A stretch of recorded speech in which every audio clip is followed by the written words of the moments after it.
반갑습니다. 여러분들의 투자가 행복했으면 좋겠습니다. 캐시메이커 문서진입니다. 제가 이제 이런저런 요즘에 이제 영상들을 찍고 있는데 최근에 저희가 이제 제일 처음에 이 채널을 만들었을 때의 목표가 지향했던 바가 좀 쉽게 이야기를 하자, 접근할 수 있게 종목들을 접근할 수 있게 쉽고, 그 다음에 아무리 좋은 내용이라도 재미없으면 안 보니까 좀 재밌게 유쾌하게 만들자라는 게 이제 일단 모토였습니다. 그러다 보니까 저희가 좀 가볍게 하는 것들이 사실 좀 많지 않습니까? 뭐 최근에 했던 주식 문 선생님도 그렇고, 그 다음에 지금 주식 홈쇼핑, 그 다음에 주린세스 메이커 뭐 이런 것들도 되도록이면 좀 가볍게 좀 가고, 그나마 이제 제가 시황 관련 이야기를 조금 이제 원래 제 스타일대로 하기는 하는데 종목 관련 부분에 있어서의 조금 무게감이 조금 떨어지는 것들도 좀 있지 않나라는 생각이 들어서 제가 이제 거기에 대한 또 리즈도 있을 수도 있겠다. 많은 분들이 이렇게 좀 재밌게 쉽게 이해하기 편하고 좀 짧게 올리는 영상도 좋은데, 조금은 그래도 아주 고급 정보는 아니고 아주 어려운 이야기는 아니더라도 그래도 어느 정도 수준은 좀 있는 이 종목 분석도 한번 듣고 싶다라고 하시는 분이 계시는 것 같아서 계시죠? 그래서 컨텐츠를 새롭게 만들었습니다. 저는 이제 원래 이제 이게 주식 마요 대신 올라오는 건데, 주식 마요보다는 요런 게 조금 더 좋을 것 같아서 일주일에 한 번 정도는 이런 식으로 조금 이제 종목 섹터에 대한 분석을 해드리면서 거기에 관련된 이런 토픽주들을 조금씩 소개시켜드리는 영상을 한 일주일에 하나씩은 한번 올려보도록 하겠습니다. 일단 오늘 첫 번째는 SMR과 관련된 부분이에요. 원전 관련 부분이라고 보시면 되고요. 개인적으로 저는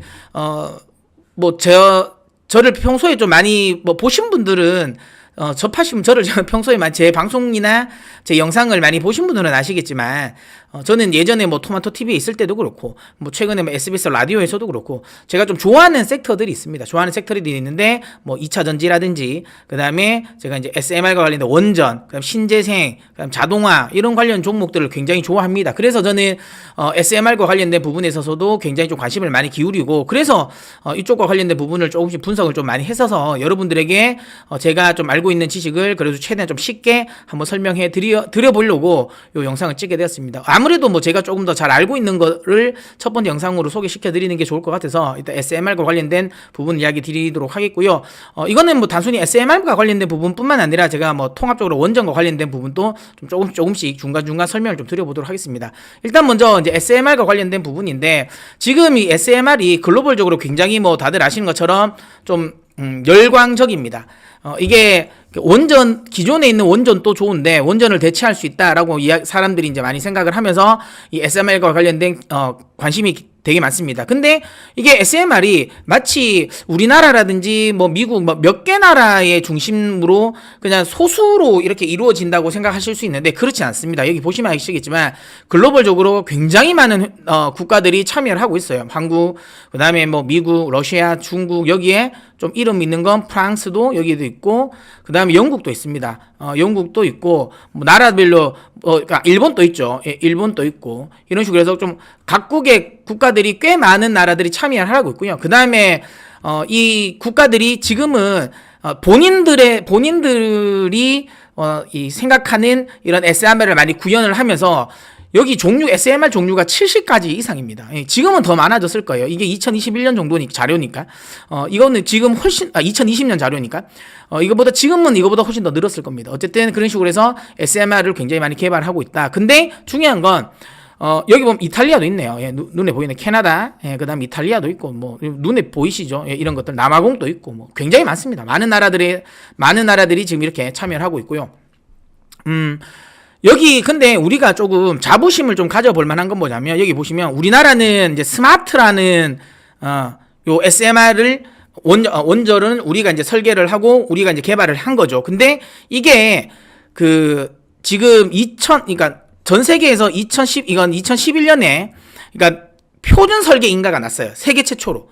나머지 애들은 표준 설계 인가가 안 난 것들도 많습니다. 물론 근데 이게 표준 설계 인가가 엄청나게 중요하냐 안 중요한지는 지금 당장은 그거는 의미가 있는 건 아닙니다. 왜냐하면 이게 뭐 아주 뭐 지금 초창기의 단계이기 때문에 어쨌든 우리나라가 좀 빨리 표준 인가를 받긴 했는데 나중에 이 표준이 사실은 또 바뀔 수도 있어요. 이거는 몰라. 이거는 모르는 거고. 하지만 어쨌든 그만큼 우리나라가 SMR에 좀 빨리 뛰어들었고 그만큼 개발 기술력도 있다라는 걸 이야기할 수 있는 거고요. 그 다음에 우리가 좀 자부심을 가질 만한 건 뭐냐면 지금 뭐 이렇게 여기 보시면 많은 이런 식의 모양들이 있지 않습니까? 이런 것들이 많은 모양들이 있잖아요. 근데 이제 이 원자로의 지금 현재 우리 이 SMR 그리고 특히 최근 들어서 이 SMR에 어찌 보면 약간 기준이 되는 건 일체형이거든요. 일체형. 일체형이라고 해서 이 안에 뭐 이 뭐죠? 터빈부터 여기에 뭐 원자로 노심부터 해가지고 여기에 뭐 이 가압기부터 해서 이런 걸 다 한 번에 통으로 그냥 딱 이렇게 일체형으로 딱 붙여 있는 거. 요게 이제 지금은 어찌 보면 약간 대세입니다. 사실 뭐 영국이라든지 그 다음에 러시아 같은 경우는 일체형은 아니었어요. 그러니까 지금 이게 그러니까 이 뭐지? 조금 더 이제 근데 일체형은 물론 이제 이 와트 수가 좀 작긴 합니다. 아무래도 하나에 다 넣어야 되기 때문에 출력 자체는 좀 한계가 있어요. 그래서 출력을 좀 늘리기 위해서는 일체형 내에서도 지금 여기 보이시는 것처럼 우리 한전 기술이 지금 개발하고 있는 요렇게 이렇게 세 가지로 이렇게 나눠서 있는 요런 것들이 있죠. 요런 것들도 있는데 중요한 건 어쨌든 지금 현재의 SMR에 좀 기준은 되는 거는 일체형입니다. 그래서 근데 이거를 우리나라가 세계 최초로 개발했다라는 거. 이건 뭐 그러니까 개발은 또 이렇게 이야기하면 그런데 개발은 러시아가 가장 먼저 하긴 했어요. 일체형을 개발한 거는 러시아가 가장 먼저 개발했습니다. 그러니까 러시아가 한 3메가와트? 3메가와트 정도의 3메가와트면 뭡니까? 거의 뭐 실험실용이에요. 실험실용으로 개발은 먼저 했는데 우리나라가 상업화 한 건 우리나라가 가장 먼저 했어요. 그러니까 이게 실제로 사업성 있게 만든 것. 지금 우리 스마트 같은 경우는 최초에 만든 건 100메가와트였죠. 하나에 100메가와트였다가 그 다음에 최근에 조금 더 업그레이드해서 110메가와트까지는 좀 끌어올렸습니다. 그런 식으로 해서 어쨌든 이런 식으로 상업화를 한 거는 우리나라가 최초라는 거, 일체형으로. 이렇게 보시면 될 것 같고요. 이 일체형이 왜 좋냐라고 하면 이겁니다. 그러니까 여기 항상 이 SMR이 기존의 원전보다 뭐가 좋냐라고 이야기를 할 때 대체적으로 뭐 이런저런 뒤에 제가 장단점을 설명을 드릴 거예요. 근데 그 중에서 가장 우리가 SMR의 장점이라고 하는 거는 안전성이거든요. 일단은 구조에서 그 문제가, 구조만 딱 보더라도 그 문제가 확연하게 알 수 있는 건데요. 뭐 좋아지는 점이 뭐냐면, 뭐 다들 아시는 것처럼 옆에 요쪽이 지금 기존의 대형 원전입니다. 원전의 이제 설계도라고, 구조라고 보시면 되고요. 이게 이제 일체형 원자로라고 보시면 되는데, SMR. 크기는 100분의 1 수준이에요. 100분의 1 수준이고 그 다음에 크기도 상당히 많이 줄었는데 여기 보시면 아시겠지만 지금 원래 대형 원전은 여기에 보면 증기 발생기가 있고요. 가압기가 있고 그 다음 여기에 이제 물 같은 걸 왔다 갔다 해주는 펌프가 있습니다. 그 다음 여기가 노심이죠. 요런 것들이 다 따로따로 있어요. 따로따로 있는데 중요한 건 요거를 SMR 같은 경우는 하나에 다 넣은 거예요. 요 안에 하나에 다 일체형으로 다 넣어버린 겁니다. 증기 발생기, 가압기, 노심, 그 다음에 펌프까지 해서 한 번에 다 넣었다라는 건데 이게 왜 중요하냐면 사실상 뭐 이렇게 이 원전 사고가 난다라고 할 때 대체적으로 어디서 나냐면 이런 데서 발생하진 않아요. 이런 데서 발생하지는 잘 않습니다. 그러니까 이 자체는 굉장히 이 하나하나의 요런 기계는 굉장히 좀 설계가 좀 탄탄하게 잘 돼 있어요. 그래서 이제 뭐 웬만한 이런 지진이라든지 외부 충격에는 다 견딥니다. 근데 어디가 좀 취약하냐면 여기 보이시는 것처럼 파이프 보이시죠? 이렇게 요런 기기들을 이어가는 이런 파이프 요런 것들 요런 것들인데 물론 여기도 뭐 지진 진도 7에도 견디고 분명히 엄청나게 단단하게 잘 했을 거예요. 하지만 중요한 건 그래도 요런 기계들에 대비해서 이음새라든지 파이프는 기본적으로 어쨌든 이 구조상 좀 정교하게 만드는 거는 한계가 있습니다. 그러니까 막 진진이 왔을 때 흔들릴 때 얘들 자체에는 문제가 안 나지만 이런 이음새 같은 데는 틀어질 수가 있거든요. 그래서 요런 거에서 대부분 다 방사능 물질이 유출이 됩니다. 그렇기 때문에 이제 이런 대형 원전은 요런 파이프 라인에 대한 부분 여기에서 이제 그러니까 방사능이 유출될 수 있는 위험이 있는데 요런 SMR의 소형 원전은 요렇게 하나를 일체형을 해놨기 때문에 아까 말한 것처럼 이런 이음새가 없어요. 예. 그렇기 때문에 중요한 건 뭐다? 그런 이제 이 외부 충격이라든지 이런 지진 같은 데에 상대적으로 대형 원전보다는 안전할 수 있다라는 거고요. 뭐 그 다음에 이제 뭐 뒤에도 뭐 설명을 좀 드리긴 하겠지만 특히 이제 이 대형 원전 같은 경우는 아무래도 이 출력 자체가 굉장히 크잖아요. 보통 뭐 한 1000메가와트까지는 하니까 굉장히 크기 때문에 거기서 사용하는 이제 핵분열 자체가 굉장히 큽니다. 핵분열이 크다라는 건 거기서 발생되는 이제 붕괴열이라고 하죠. 이 붕괴열이 굉장히 많고 이거를 식혀주려면 자연적으로 식히기가 어렵습니다. 그래서 계속 이제 이런 이 냉각수를 계속 이제 순환시켜 줘야 되는 거죠. 우리가 다들 아는 것처럼 후쿠시마 원전 사태가 터진 거는 이 쓰나미 때문에 이 비상전력망까지 다 이제 가동이 멈추면서 거기에 이제 이 냉각수를 제대로 공급을 못한 거죠. 그러면서 이제 노심이 이제 이 붕괴열을 식히지 못하고 노심이 녹아내리고 그게 이제 폭발하면서 방사능이 유출된 거잖아요. 근데 이 소형 원전 SMR 같은 경우는 아무래도 절대적으로 사용하는 그러니까 출력 자체가 낮습니다. 작아서 그만큼 거기서 발생되는 붕괴열 자체도 상당히 그러니까 온도 상당히 낮습니다. 적습니다. 붕괴열이 적어요. 그러다 보니까 이게 물론 이쪽도 냉각수를 씁니다. 이 안에 냉각수도 넣고 그 다음에 이런 원자로를 보관하는 거는 수용장 같은 데에 물 안에 넣긴 해요. 하지만 중요한 건 그렇지 않더라도 만약에 뭐 어떤 사고가 나서 중간에 이런 이 냉각수가 공급이 안 된다 하더라도 자연스럽게 흔히 말하면 이제 공냉식이죠. 그냥 자연 공기를 통한 냉각, 이런 순환 냉각을 통해서도 충분히 이게 이제 노심을 녹이지 않고 식힐 수 있다라는 거예요. 그게 이제 장점이죠. 그게 그만큼 폭발 위험이 노심을 녹이는 이런 폭발 위험이 낮다라는 거. 여기가 이제 아무래도 최근 들어서 SMR이 좀 각광을 받는 가장 큰 이유 중에 하나라고 보시면 됩니다. 그런 식으로 해서 그렇게 될 수 있는 건 이런 SMR의 구조에서 나올 수 있고, 이런 구조, 특히 이런 일체형 구조는 다시 한번 이야기하지만 우리나라가 상업화는 세계 최초로 했다. 이런 거. 그러니까 아무래도 우리나라가 이런 이 수주나 이런 걸 할 때 좀 기술 경쟁력이 당연히 있겠죠. 그렇게 보시면 되고요. 그 다음에 이제 우리나라만 잘하냐? 그건 아닙니다. 이거 사실 우리나라가 이런 상업형으로 일체형을 만들긴 했는데 중요한 건 만들어 놨지만 이걸 실제로 상용화한 건 아니에요. 그러니까 상용화할 수 있게 기술력을 만들어 놓고 그 원자로를 만든 건 맞는데 중요한 건 그거를 만들어서 모듈화를 해서 실제로 발전소를 만들진 않았어요. 그러면 이거를 모듈화한 나라는 어디냐? 이게 여러분들이 많이 아시고 있는 이 뉴스케일 파워. 미국에 상장돼 있죠. 티코도 SMR입니다.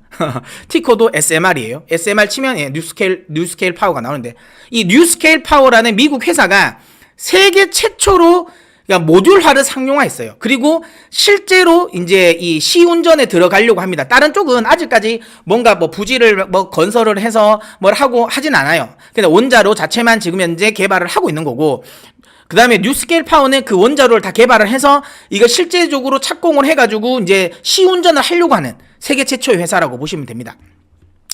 그래서 이제 뉴스케일 파워가 최근에 이제 좀 많이 이제 관심을 받고 있죠. 어찌 보면 이 큰 틀에서 보면 뉴스케일 파워의 성공 여부가 향후 SMR의 성공을 가늠할 수 있을 거예요. 만약에 뉴스케일 파워가 만약 실패를 한다. 그러면 이 시운전이나 이런 거 실패를 해버리면 SMR과 관련된 소위 말하면 이런 기대감이 굉장히 꺾일 거고, 그 다음에 상당히 좀 뒤로 밀릴 거예요. 발전 속도는. 왜냐하면 지금 이 뉴스케일 파워는 여기 보시는 것처럼 많은 분들이 이게 벌써 상용화 되는 게 아니냐고 생각할 수도 있는데 그렇진 않습니다. 지금 여기 보면 이게 그냥 당시 그냥 조감도입니다. 조감도. 여기 이제 유타죠. 유타주에 조그만하게 한 1조짜리죠. 1조짜리 지금 유타주에 요거를 이제 조감도, 그러니까 이 SMR 모듈화를 한 이 발전소, SMR 발전소를 지금 지으려고 합니다. 아직까지 짓진 않았어요. 이게 나오는 건 실제로 여기서 전력을 뽑는 건 2028년이에요. 2028년에 이제 전력을 뽑아내는 건데, 중요한 건 이제 여기서 이제 뭐가 중요하냐면, 지금 여기가 한 1조짜리 사업인데 왜 뉴스케일 파워가 중요하냐면, 여기에 그러니까 미국 같은 경우는 이제 민간 전력 사업자들이 많잖아요. 그래서 여기서 이제 이거 일단 뉴스케일 파워가 전력을 생산해도 이걸 사줄 사람이 필요하잖아요. 우리나라는 어쨌든 한전이 이걸 다 주도를 하잖아요. 그래서 뭐 일단 한전이 뭐 이제 투자하는 것도 있고 다른 나라들도 뭐 그럴 수 있지만 미국 같은 경우는 어쨌든 민간 사업자들이 이 발전소에 대해 이 돈을 주고 사오잖아요. 그러니까 중요한 건 이런 이 민간 사업자들이 이 수주를 좀 이거 내일 투자를 하려고 해도 이게 성공할지 안 할지 몰라. 그러다 보니까 투자가 많이 잘 안 되고 있어요. 그래서 지금 뭐 테라파워라든지 물론 그나마 테라파워는 지금 이제 빌 게이츠의 뭐 후광 효과를 받고 있으니까 뭐 뒷배가 있으니까 좀 다르긴 하겠지만 나머지 많은 이제 이런 SMR 관련 이 회사들이 계속 뭔가를 이 원자로나 이런 것들을 개발은 했지만 모듈화를 하거나 이런 착공이 안 되는 건 지금 지원이 많지가 않은 거예요.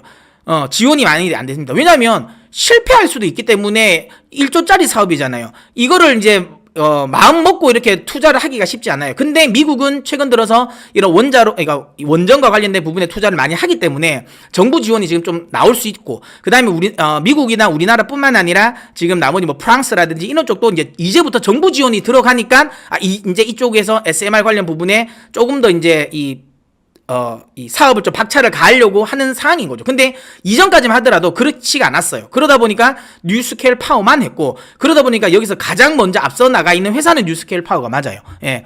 그렇게 보시면 되고, 어쨌든 얘가 근데 만약에 성공을 하면 중요한 건 이거 되네? 돈이 되네? 그렇게 하면 많은 이제 전력 사업자들이 이런 SMR을 많이 지려고 하겠죠. 거기에 투자도 많이 하려고 하고, 그러면 이제 또 폭발적으로 늘어날 거다라고 보시면 되고요. 어쨌든 그래서 이제 뉴스케일 파워의 이런 사업 성공 여부가 굉장히 중요하다라는 거고, 뉴스케일 파워도 보신 것처럼 일체형입니다. 예. 일체형, 우리나라 SMR의 스마트랑 좀 비슷하죠. 이렇게 일체형이고, 중요한 건 아까도 했지만 요게 이제 모듈화거든요.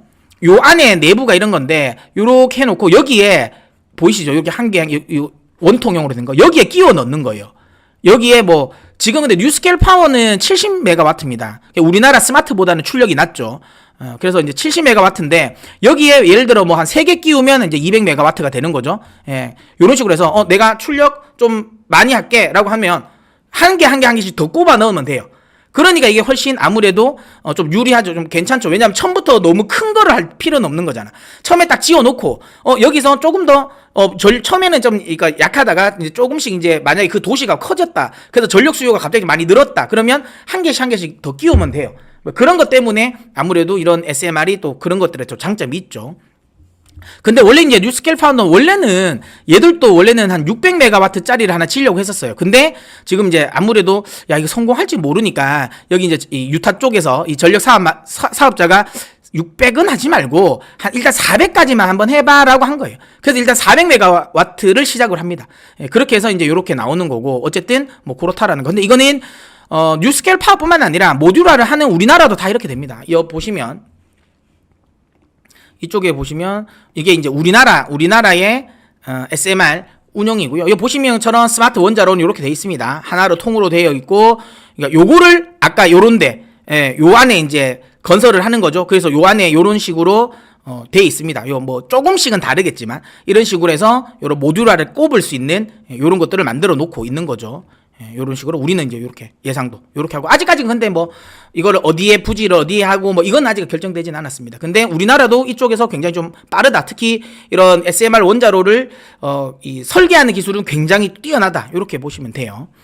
그렇게 해서 이제 앞으로 그렇게 된다라는 거고, 그 다음에 이제 그러다 보니까 우리나라의 주요 기업들이 많이 진출을 해 있습니다. 지금 대체적으로 다들 아시는 것처럼 이제 두산 에너빌리티가 일단 가장 먼저 돼 있고, 그 다음에 최근 들어서 삼성이 좀 적극적으로 참여를 하죠. 삼성물산도 뉴스케일 파워에 지금 이제 지분을 투자를 했고, 그 다음에 이제 삼성중공업 같은 경우는 뭐 뒤에 설명드리겠지만 이런 SMR의 장점, 이 장소에 구애받지 않는다라는 걸 해서, 그래서 이제 해상 부유식 SMR을 하려고 하는 요런 부분이죠. 원자로 발전. 요거 뭐 좀 투자를 하려고 하고, GS 에너지 이쪽도 지금 뉴스케일 파워 쪽에 좀 지분을 투자했고, 삼성 엔지니어링도 뭐 지분 투자하고 있고, 그 다음에 최근에 SK도 테라파워 쪽에 좀 지분 투자를 좀 하려고 하죠. 그런 식으로 해서 좀 지분 투자가 좀 많이 이루어지고 있다. 이렇게 보시면 될 것 같아요. 그만큼 글로벌적으로 굉장히 시장이 좀 핫하고 좀 각광을 받고 있는 시장이다. 그만큼 성장성이 뛰어나다. 이렇게 보시면 될 것 같고요.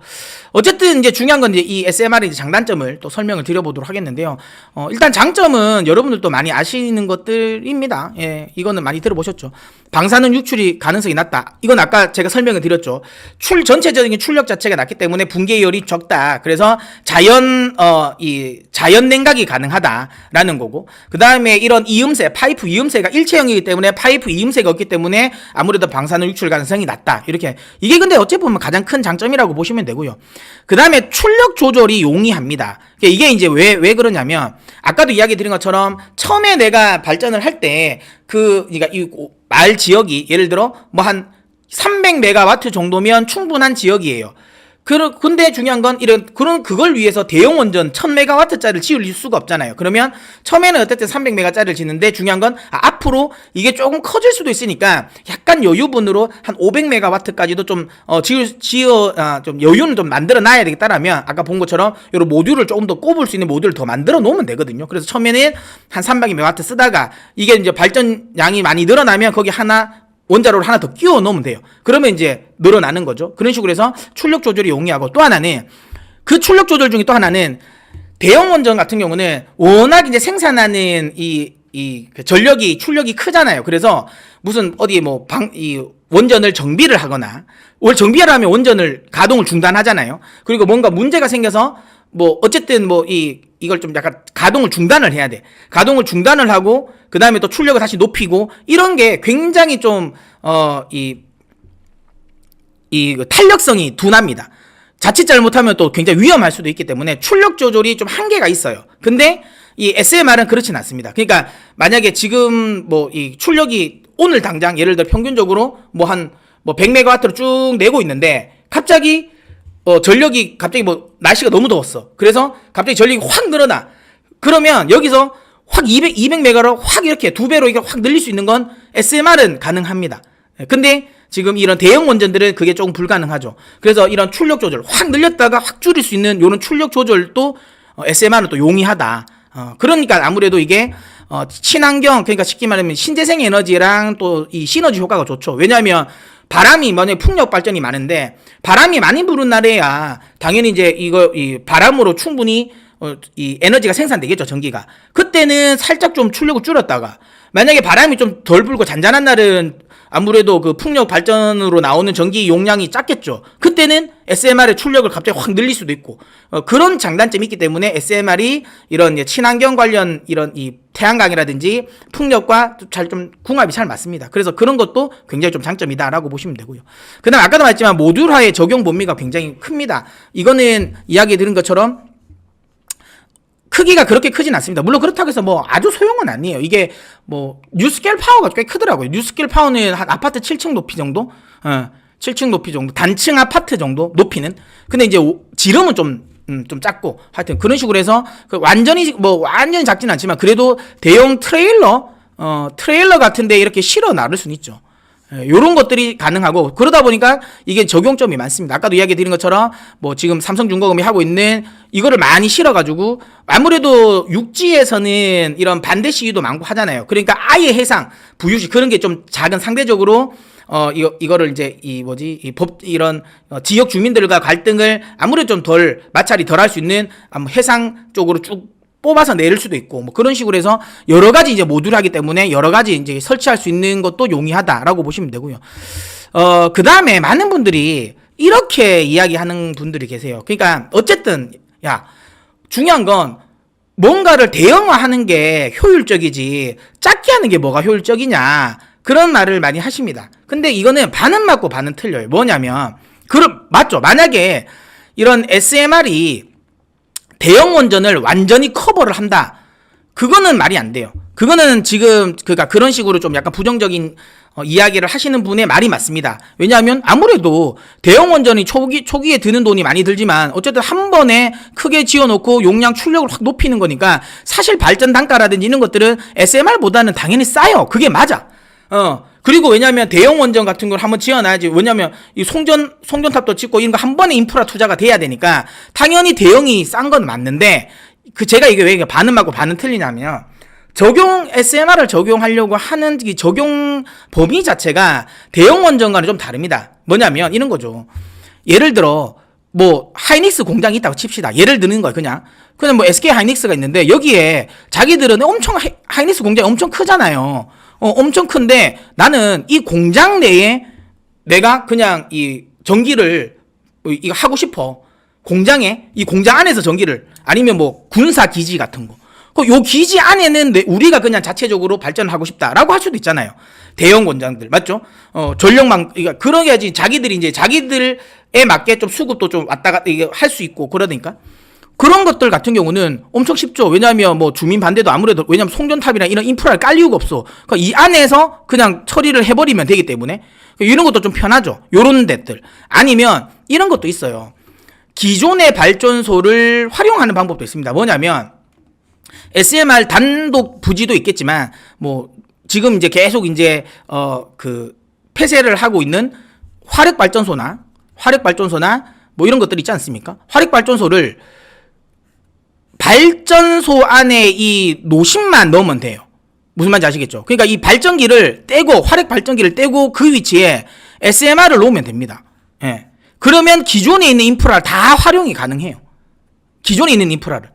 따로 뭐 전력망을 설치할 이유도 없고요. 뭐 송전탑 할 게 없습니다. 그냥 기존에 있는 거 그대로 하고 중심에 발전기만 들어서 내면 되는 거거든요.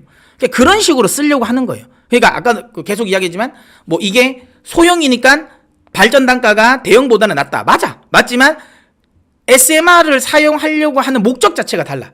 대형 원전이랑 아예 다르기 때문에. 그렇기 때문에 그건 제가 보기엔 단점이 되지 않는다라고 보고요. 그나마 이제 여기서 말하는 단점이 뭐 발전 단가가 높다라는 거지만 아까 이야기했지만 그는 이 케이스가 좀 다르기 때문에 저는 이건 크게 단점이 안 된다고 보고요. 그다음에 이 단점은 이거죠. 기존의 원전보다는 폐기물이 많이 나온다고 하더라고요. 이게 아무래도 발전 용량 출력 자체가 달라서 낮기 때문에 상대적으로 돌아가는 건 똑같아.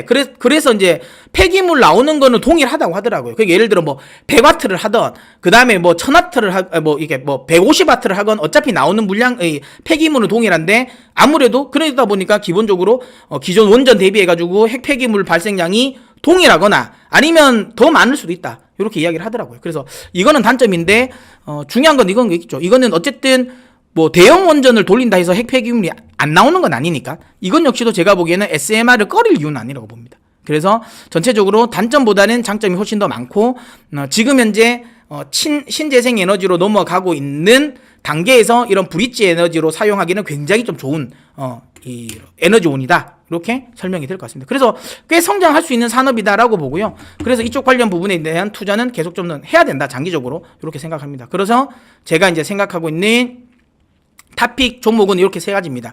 두산 에너빌리티, 한전기술, 우리기술입니다. 물론 SMR과 관련돼서 많은 종목들이 많아요. G2 파워도 그렇고, 그 다음에 뭐 보성 파워텍도 있고, 뭐 여러 가지들이 많습니다. 에너토크도 그렇고 많은데, 그러나 제 눈에는 이 세 가지 말고는 나머지 종목들은 사실상 이게 명확하게 완전 원전에서 엄청나게 큰 수익이 나오냐, 엄청나게 매출이 발생하냐, 이 부분은 아닌 것 같아서 제가 생각하기에는 이쪽이 제일 그래도 확실한 SMR 관련 주다 이렇게 생각을 하고요.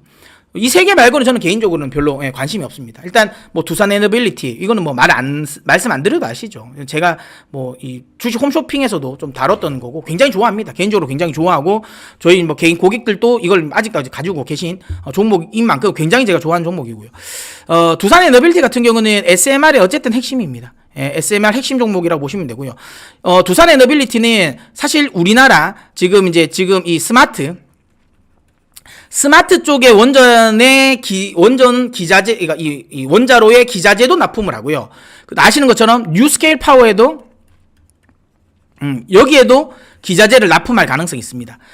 왜 제가 가능성이냐 하냐면, 처음에 지금 1차 초도 물량은 두산 에너빌리티가 하질 않았어요. 캐나다 회사가 했습니다. 이 경쟁사라고 볼 수 있는데, BWXT. 근데 이거 저는 개인적으로 경쟁사라고 보지 않습니다. 왜냐면, 지금 이제 미국이랑 캐나다가 거리상 또 가깝고, 그 다음에 사실상 이 BWXT 같은 경우는 캐나다 회사긴 하지만 사실은 미국 회사라고 좀 인식이 좀 강하게 보고 있거든요. 그러다 보니까 이 뉴스케일 파워 같은 경우도 사업을 초기할 때 정부 지원 자금을 땡겨야 되기 때문에 이쪽이랑 같이 협업을 한 거예요. 근데 기술 차이는 두산 에너빌리티랑 BWXT랑 차이가 굉장히 많이 납니다. 특히 용접하는 부분에 있어서 특히 아까 이제 일체형이기 때문에 이 원자로를 통주물로 한 번에 이렇게 딱 캐스팅을 해가지고 거기에 그러니까 이 이음새를 용접하는 기술이 엄청 중요하거든요. 근데 이 용접 기술이 두산 에너빌리티가 세계에서 최고입니다. 예.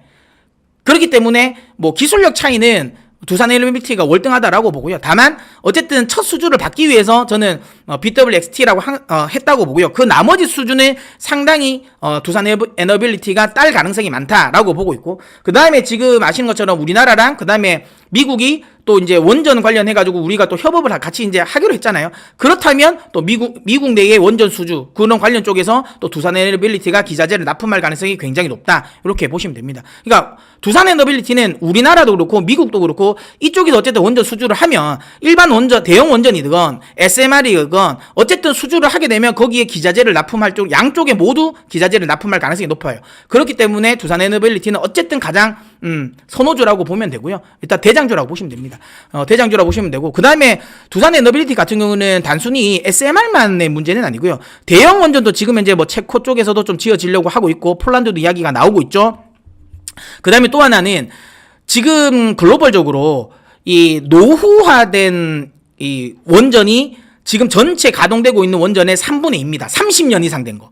그러니까 이거는 결국에는 30년 이상 됐는데 가동을 중단하지는 않을 거예요. 가동 중단하는 것도 있겠지. 근데 우리나라처럼 좀 수리해서 다시 이제 연장을 시킬 가능성이 높아요. 그렇다면 거기에서 나올 수 있는 유지 보수 관련 이런 수주도 당연히 두산 에너빌리티는 기대를 할 수 있다라는 거. 그런 점들을 감안하면 이게 뭐 어쨌든 대장주라고 저는 보고 있고, 그 다음에 이제 한전 기술입니다. 한전 기술은 뉴스케일 파워나 미국 쪽에 대한 모멘텀은 사실상 강하진 않습니다. 다만 중요한 건 우리나라 아까 있지만 이제 우리나라의 스마트, 그러니까 우리나라가 수주하는 SMR을 만약에 이 SMR이 수주가 된다면 여기는 또 한전 기술이 또 당연히 이제 원자로 설계 기술을 한전 기술이 하고 있기 때문에 당연히 수혜가 된다. 다만 두산 에너빌리티와 좀 다른 거는 핵심 기술을 원자로 설계 기술이라는 핵심 기술을 보유하고는 있지만 한전 기술 같은 경우는 그러니까 우리나라 하나에 좀 국한돼 있다. 그러니까 저는 개인적으로 한전 기술을 살짝 두려워해서 제가 한전 기술에 대한 부분을 조금은 살짝 부정적으로 이야기했던, 물론 지금은 아니에요.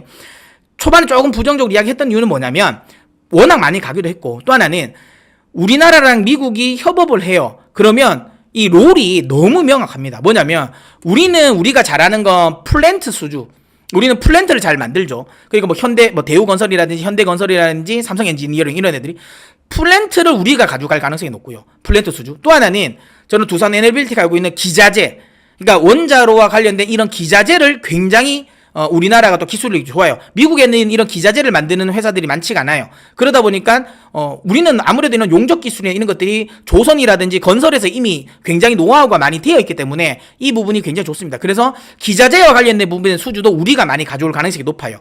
근데 중요한 건 어찌 보면 아까 핵심이라고 할 수 있는 원자로에 대한 이런 설계라든지 원자로를 만드는 거는 이거는 사실 미국이랑 같이 수주를 하면 미국이 가져갈 가능성이 높아요. 예. 그렇기 때문에 요거는 좀 분업화가 될 가능성이 높고, 그 과정에서 우리가 한전 기술이 할 수 있는 건 그냥 유지 운용 보수 관련 이 부분이지 않을까? 그렇기 때문에 상대적으로 우리나라가 단독으로 수주하는 것보다는 수혜가 좀 덜 할 거예요. 그렇기 때문에 제가 한전 기술을 대장주라고 보지는 않습니다. 하지만 뭐 한전 기술 역시도 아까도 이야기했지만 우리나라 단독으로 이런 스마트 여기에서 이제 원자로를 우리가 좀 핵심적으로 또 이 설계를 하고 그거를 기술력이 있기 때문에 뭐 그런 부분은 또 괜찮다. 그래서 어쨌든 얘도 탑픽은 아니겠지만 그래도 SMR 그다음 원전 관련 주에서는 당연히 또 역할을 할 수 있다 이렇게 보고 있고요. 그 다음에 마지막으로는 좀 소형주인데 우리 기술입니다. 우리 기술은 기자재 관련 부분은 아니고, 그러니까 이 당연히 이제 그러니까 원전이 이런 이 설계가 운용이 되려면 뭐 이게 감지를 해야 될 거 아니에요. 위험 감지, 진동 감지라든지 뭐 이런 것도 해야 되고, 그거를 이제 자동으로 이제 이 제어 계측 요 부분에 대한 자동화를 만드는 게 관리하는 게 우리 기술입니다. 그러니까 이거는 사실상 우리 기술이 우리나라에 들어가 있는 대부분의 이 원전의 대부분 이쪽에 이 제어 계측 기술이 얘들께 포함이 돼 있죠. 그리고 우리 기술 같은 경우는 이것뿐만 아니라 풍력 발전과 관련돼서 이거를 뭐 시공하고 그다음에 이제 설치하는 쪽에도 또 사업을 또 뛰어들고 있어서 요런 부분도 좀 괜찮다. 요렇게 보기 때문에 우리 기술까지도 저는 뭐 나쁘지 않게 괜찮게 보고 있다. 요렇게 보시면 될 것 같아요. 그래서 요런 만약에 내가 SMR과 관련돼서 원전과 관련돼서 내가 좀 관심이 있다라고 하시면 요 3개 정도를 계속 좀 추적 관찰하시면서 관심 있게 보시면 되지 않을까. 이렇게 생각합니다. 자, 그러면 오늘 영상 여기서 마무리하도록 하겠고요. 또 다음에도 또 좋은 영상으로 또 찾아뵙도록 하겠습니다.